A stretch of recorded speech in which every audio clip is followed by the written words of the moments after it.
The right-hand shock was 3 turns off the bottom. Whatever softest is, the bottom, we're gonna call that.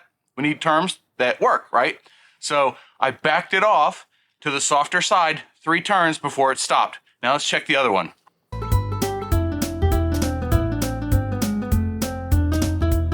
The left shock was also 3 turns above bottomed out. Let's put it back and then 1 extra turn as H2 suggested. There, am I upright? No. Now I'm upright. So it's funny, I can tell with my kickstand that the bike was lower after the suspension technologies install. And now that I'm sitting here on fairly level ground, I can tell you that it's a smidge taller. Let's go for a ride.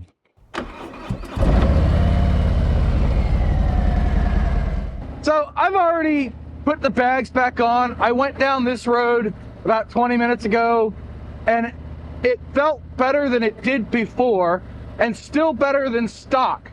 So what I did was I went up 1 full turn in the suspension technology shocks and it made a big difference. I wasn't expecting 1 turn to make such a difference, but the confidence level was back. The bike no longer feels like it's slipping. It just feels like it's gripping. Like, I'm literally just trying to lean the bike more than me at this point to see if I can feel the limit of adhesion. Now, I didn't do this of my own accord.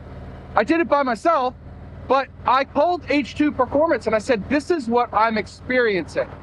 And he says, okay, well, we took into account the weight of your tour pack and your weight and everything else. I've watched your videos. I know what you're doing and how you're riding. It should be set properly already. But barring that, go up 1 full turn, okay? I went through that corner back there last time and I felt a slip. This time, not so much. Well, that's about the fastest I've gotten back to this spot. If you remember from the last video, this is where I started the big test, the counter steering test. And I want to give you some of my thoughts so far. The bike feels a little bit more planted.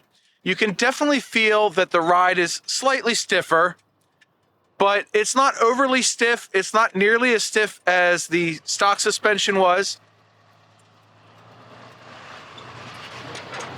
Guy driving by. It doesn't go over bumps harshly. So it's still very much a big improvement over stock. And my back, it's been a half hour, 40 minutes, whatever.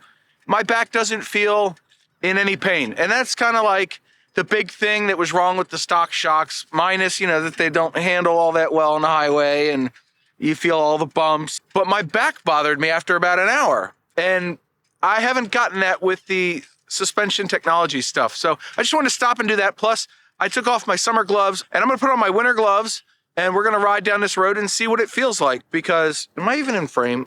I'm not even in frame. I'm really bad at this. All right, here goes nothing. And I know I don't have all the fancy camera views today. I'm probably a bad YouTuber and all that, but you know what? Get over yourself. But more on H2 Performance. So I called the guy and I was like, dude, this is what I'm feeling. And he says, this is what you should try. Now, he is well versed with these shocks. He knows the ins and outs and everything about them and how they interact with other stuff. I do not. I am but a mere rider. I'm not a mechanic. I don't pretend to be one. I won't ever tell you that I am a mechanic. And if I do post something like that, I have misspelled it on purpose, mechanic, because that's how I feel. But man, oh, what a difference. So what do I think is going on? I think that upping the preload in the back did a number of things. One, it's interacting with the probably stiff tires that are on this bike. They are the Dunlop 407, 408, something like that. Whatever the old Dunlops are, you know, the ones that come on from the factory, I've just replaced them, the same thing every time. And they have 8,000 miles on them. So they are not new tires. They are only 13 months old. I checked my receipts the other day. Yep, it's December, folks. So I don't have fresh rubber. I have fresh shocks. And I'm hypersensitive to this stuff. Ever since I wrecked the Vaquero, I'm hypersensitive to all this. I was thinking about it last night, and I've done a lot of thinking. I have given up eating and sleeping since the first kind of hiccup, right? That's a problem. I'm obsessing about this, much like I did after my accident on the Vaquero. Now, it's funny because the Vaquero, I put 12,000 miles on the stock shocks, and it was snowing when I dropped the bike off, and my mechanic is like, hold on, corner. Oh yeah, that's another thing I need to talk about in just a minute. But my mechanic was like, dude, you need tires like now. We have them in stock. I was like, let me come look at it. And you could just about see the wear bars.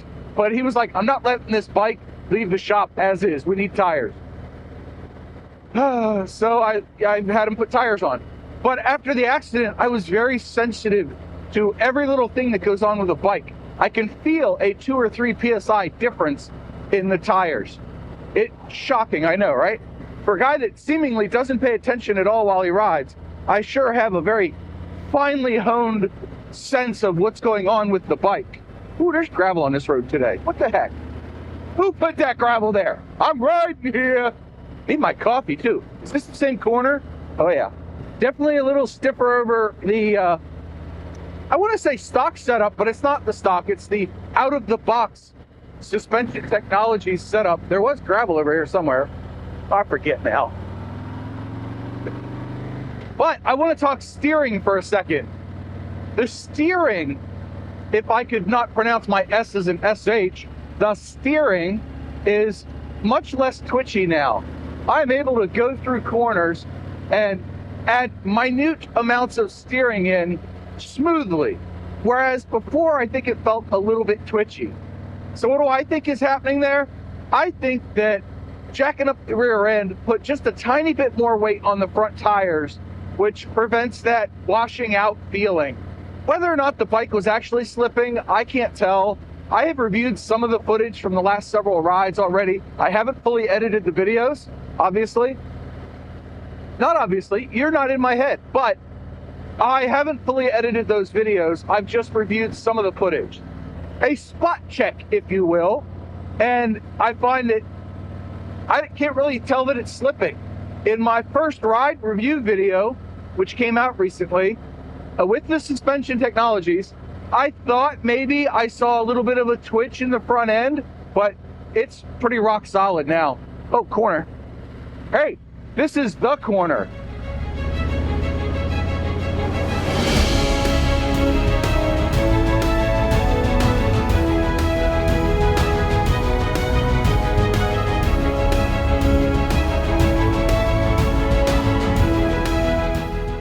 And then here's the gravel patch. Hey, I remembered where it was.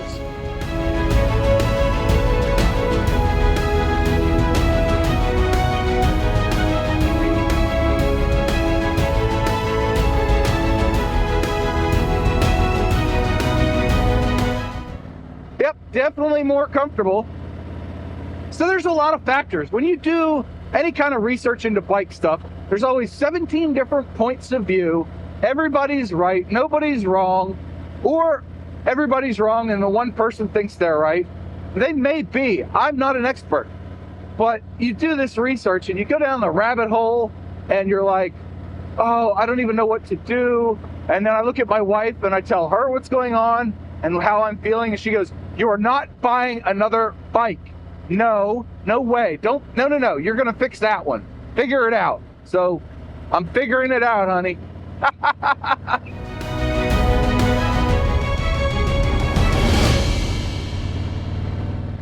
Nothing. Absolutely frickin' planted. So another thing about that is that when I put the tour pack on this bike, I did it at like 8,500 or 9,000 miles, something like that. And then I noticed that my tires were howling through corners, and I noticed that they didn't feel right. So maybe I have burned up this set of tires faster than the last one. Oh, this feels so much better. So there's like 58 things that could be happening. Ed Warfield Road, that was a fun one. Ooh, there's a lot of gravel there though. Don't want to ride that. Not riding Jones Road. What is funny though is when I go around a corner, you can actually hear the tires on camera if you're doing like, or if I'm doing like 40 mile an hour. Check this out.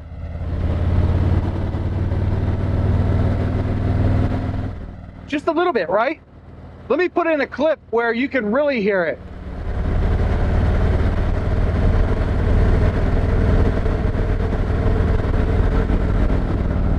Kind of funny stuff, isn't it?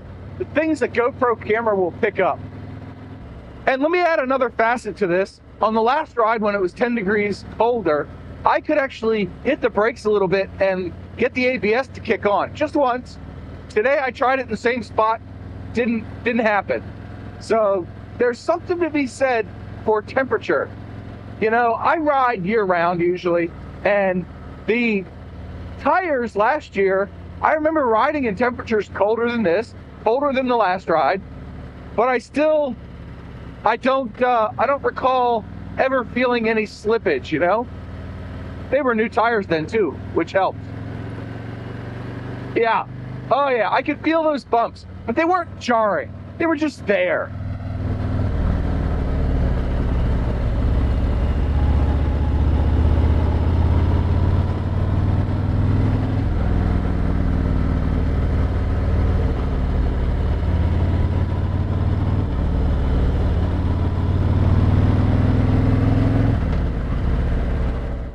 Smooth as butter, baby.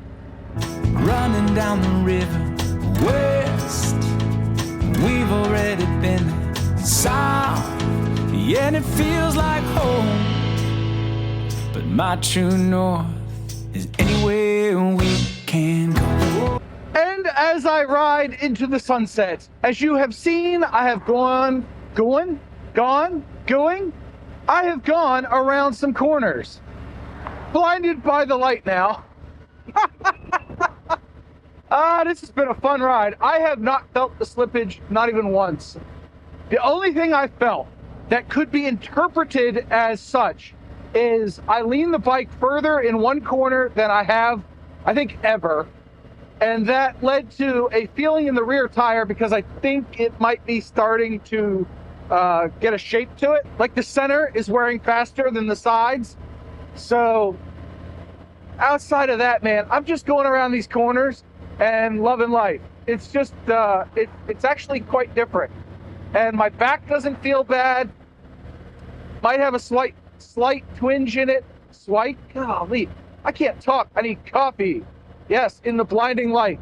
But I recreated the ride from the last video and I feel loads better. So I think that going up a notch, or up a turn rather, I think that it stiffened up the suspension a slight bit, might have raised the ride height a couple of millimeters, but I think it shifted a little bit of weight back onto the front of the bike. So it's helping the front tires grip a little bit. And that may be down to the tires wear, and the tires age, and the tires hardness, and sidewall thickness, and 17 other different things that can happen. Motorcycles are kind of complex. For as simple as they are, there is really a lot going on, because you've got the tires and the suspension and the seat and the chassis and the engine and all these things working in concert, all to work with a rider who, in my case, is kind of an idiot. You know, I don't ever claim to be a great rider or a good rider, but I manage not to wreck most of the time. So that, in my book, is a rousing success. That's how I look at it. And I know these videos have gone back and forth and back and forth, and I love them and oh, and I love them and oh, but I obsess about things and I lose sleep over things and I go down the rabbit hole on things. Are you like that? Leave me a comment below. Let me know if you do the same thing and with what, because I'm curious. You know, I'm always curious. And I try to learn as much as I can about these damn things so that I can better perform out on the road and handle different weather scenarios and different traffic scenarios and different corners and all these other things. I'm trying to handle better. I'm trying to better my motorcycling experience. Man, I just can't talk today. Anyway, that about does it for this video. Am I happy with the suspension technologies? Yes. Is anything in life perfect? No. And if this slipping thing crops up when it gets colder out again, which I will find out soon enough, it's winter time, the temperature's all over the map.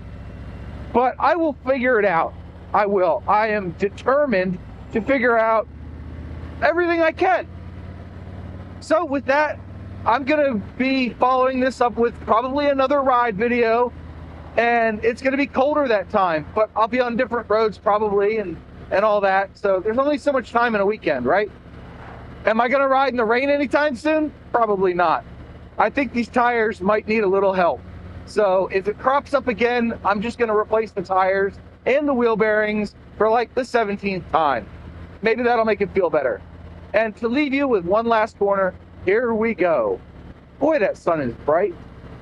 Ah, that's better. Yeah, look at that. Ooh, ugly shift, John, ugly shift. But we lean through the corner, nothing. No slippage, just good fun.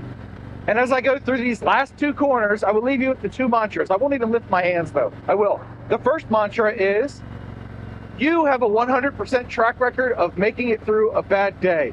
And two, do something nice for yourself every day. Maybe it's learning more about your vehicle.